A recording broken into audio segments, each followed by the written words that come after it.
It's yet another week of amazing tech happenings in the tech industry, and on this note I say welcome to Top Tech Stories this week.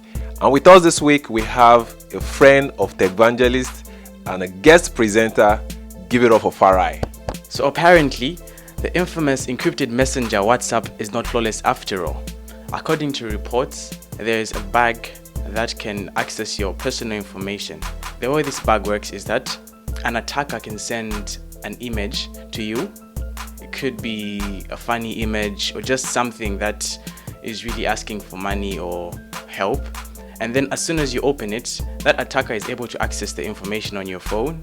So the advice I would give you is to update your WhatsApp to the latest version, which is 2.19.244 or above, and try not to open messages from sources you do not know. If you're a regular iOS user, you would have discovered that Siri has not been integrated into third-party apps like WeChat, WhatsApp, or any other third-party app that you're familiar with. For example, if I wanted to call my friend and my friend's name is Jimmy, I would say call Jimmy on this particular app, let's say WhatsApp. So I'll say call Jimmy on WhatsApp, and normally that's what you should do because WhatsApp has the ability to call Jimmy. But presently Siri cannot do that. Instead, Siri will use the default app on your phone. I'm going to practicalize that now, you'll see. Hey Siri,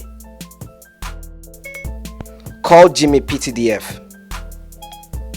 Calling Jimmy PTDF on speaker.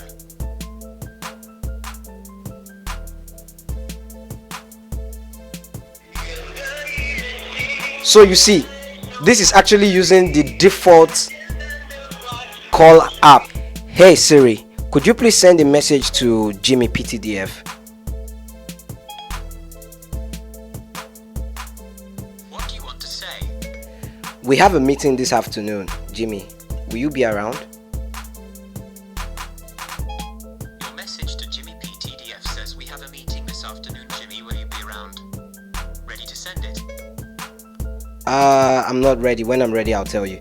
Okay, so that's just it. And this actually is using the default iMessaging app. But in the coming months, we would see a release from Apple where Siri will be integrated into many third-party apps. Personally, as an iOS user, I actually believe that because right now I can send a message to Jimmy on WeChat just by going to Siri settings and adding Jimmy as a friend on WeChat, and that way Siri will be able to recognize that Jimmy is my friend and I want Siri to send a message or make a call to Jimmy.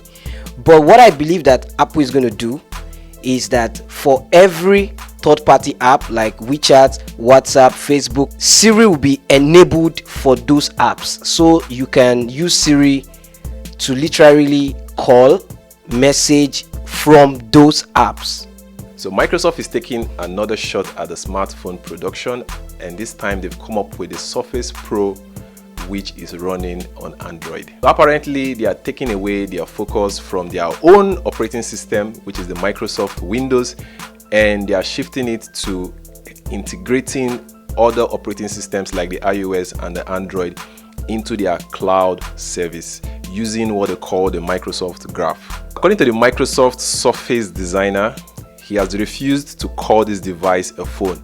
He said that we have the tablet, we have the phones, and this will belong to a class just known as Surface. So of all the awesome features that you can find on the Surface Duo, one of the most amazing things there is that it's a dual screen device and it opens like a book.